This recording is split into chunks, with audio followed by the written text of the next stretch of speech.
Josh, and welcome to Mountain Roots. Here we are again for another Exploring Appalachia episode, the 43rd to be exact. And today, I'm going to Big Stone Gap. In a previous episode I did on Norton, Virginia, I stopped right here at the stunning Powell Valley overlook on my way.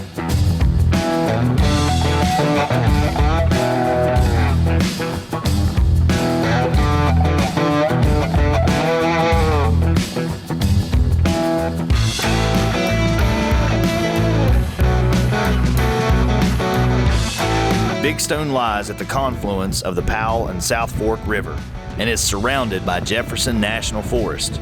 Located at the junction of U.S. Routes 23 and 58, it's geographically closer to over half a dozen state capitals than it is its own state capital in Richmond, Virginia. Admittedly, I haven't spent much time here, but Big Stone gives off a charming small-town vibe that's rather optimistic for the coalfield region. While exploring the area, I came across a local resident who had a lot to share about Big Stone's evolution.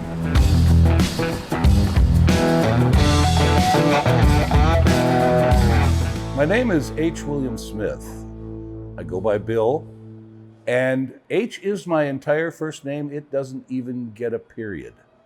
My dad wanted to give me something I could spell. I came out here 30 years ago, and we experienced the wind down of the coal industry. This area didn't know what to do with itself. It had been coal-oriented for 100 years, especially right around 1900, where it was part of the golden age. And people were coming from New York. That was the environment that was here. And then it started to falter. Much later, after World War II, really, because both World War I and World War II fueled this economy. But afterwards, the combined smaller need for coal and also mechanization changed the economy here forevermore. And the truth of the matter is people really didn't know what to do with themselves. There was a lot of anger. There was a lot of confusion as to how do you rebuild an economy that's been single source? Because there were folks here who understood that they were going to have to change what this place was about. Well, there were a bunch of abortive attempts. Again, going back to that era of plenty, and that era when all of the things we're trying to create now were actually happening full bore because there was money everywhere in the coal industry. Now, not a lot of that money stayed here. A lot of that money went to Pittsburgh. But the elements were here. Now, we're sitting in a place where there are 4 venues having music within a quarter mile of where we're sitting. What's happened recently, and this is really kind of interesting in a way, COVID really helped this place. This, where we are right now, Good Times, started out as the Big Stone Gap General Store. The building had laid vacant. And by that time, people were really starting to wake up to the fact that our product really is our own culture. And I say our because I've been here 30 years. And it's funny, when I go back to Montana now, it's like it takes me 2 or 3 weeks to relax into that lifestyle because I'm still here. It is getting to be so much fun around here that at times I really wonder if I want to go back, other than the fact I have 3 grandkids up the road. And I have a beautiful place out there that I built. Now, this place is exciting.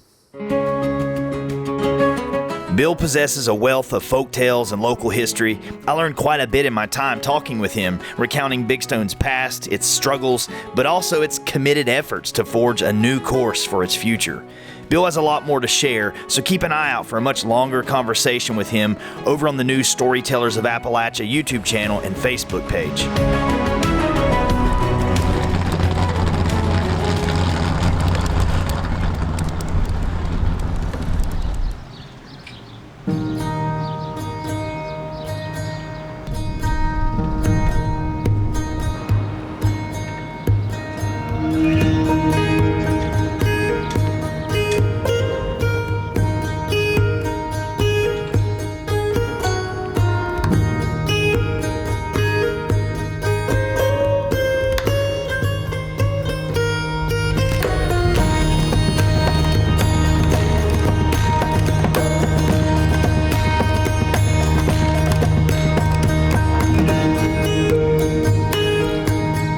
Big Stone's early history and economic development revolved around iron and then predominantly the coal industry, although no mines are technically in Big Stone. However, just a few miles out of town, a once booming coal town named Appalachia, the only town in the country named that, by the way, is where nearly 5,000 miners and their families once worked and lived. Big Stone Gap became the first locality in the nation to pass a resolution in support of the Federal Black Lung Disability Trust in 2018. The Harry Meter Coal Museum collected many of the objects displayed in the museum from Meter's time here with the Westmoreland Coal Company during the first half of the 1900s.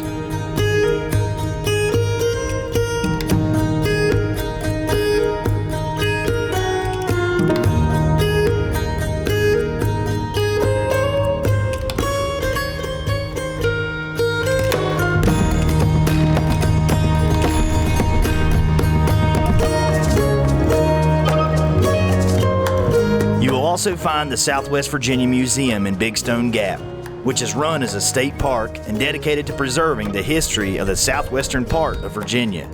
I'm told Big Stone is the only town in Virginia with a state park in its town limits. The limestone and sandstone used on the exterior walls of the museum came from local quarries. I'm even told that a small moat once surrounded the house. Big Stone Gap was first called Three Forks by Native Americans because of the three forks of the Powell River that converge here.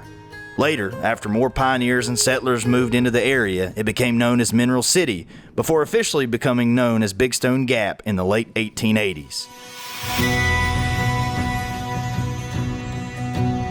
The name Big Stone Gap refers to the valley created on the Appalachia Strait, located between Big Stone and the town of Appalachia.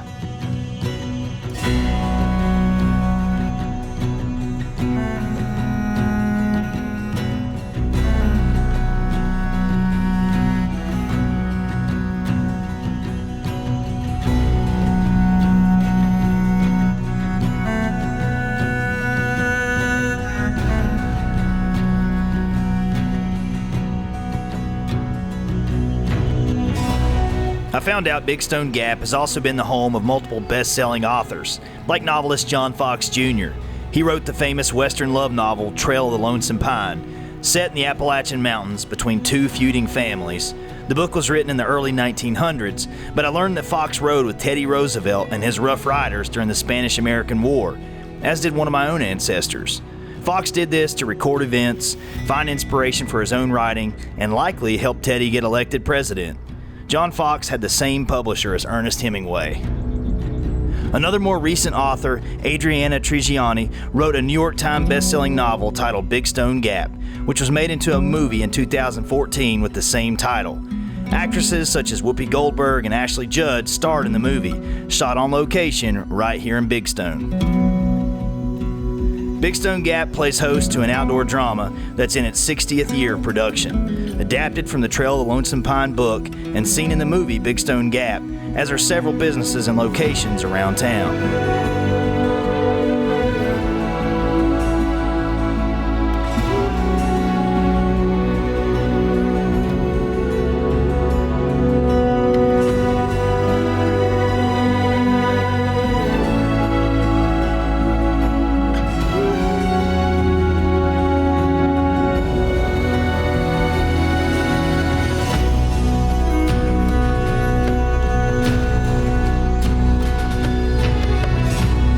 As Bill explained earlier, many changes have occurred in Big Stone Gap.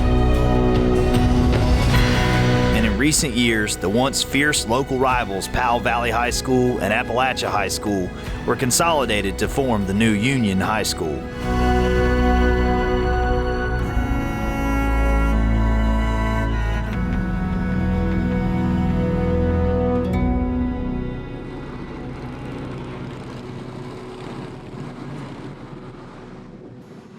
The changes around town aren't isolated to high school sports.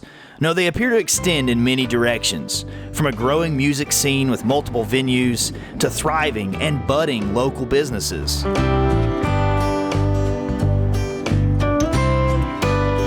I I even read a recent article that explained how Big Stone Gap's economy has transformed at a faster pace than almost any other place in central Appalachia. With the exception of a small handful of college towns, it's even outpacing Roanoke and the New River Valley in tech sector jobs.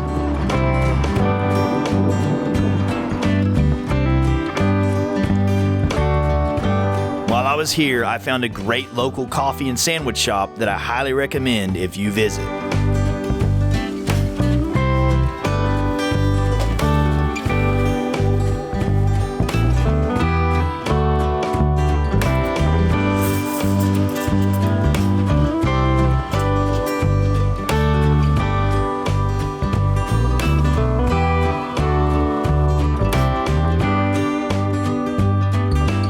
So how do you retool an economy that's been single source for so long?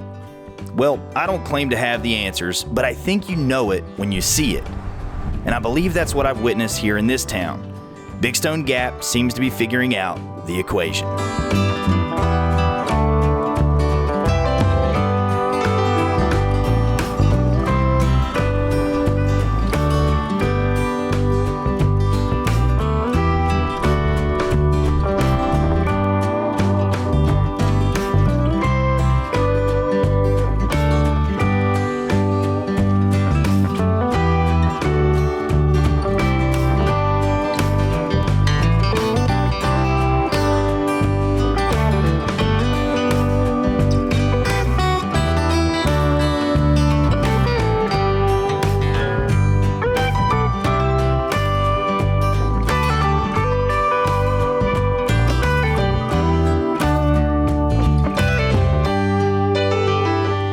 You've enjoyed this Exploring Appalachia episode.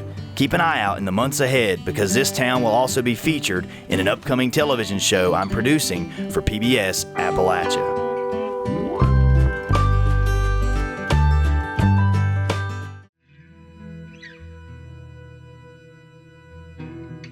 I know there's incredible interest in the work I'm doing. If you want to also support and help keep me on the road producing this series, there are several ways you can help. Watching, commenting on, and sharing the episodes is always a great starting place. You can also become a channel member on YouTube for as little as $1 a month. There's also the Super Thanks option on YouTube beneath any video that you watch so that you can donate as much as you like. Facebook has also started a similar feature to the Super Thanks called Stars. 100 stars equals $1 and can be donated on videos you watch there. You can also become a monthly patron on Patreon. I have a variety of membership levels set up there, and starting now for the new year, I have a new Riding Shotgun membership level for only $2.99 a month. I do my best to provide extra perks to those who are able to support me financially as channel members or patrons.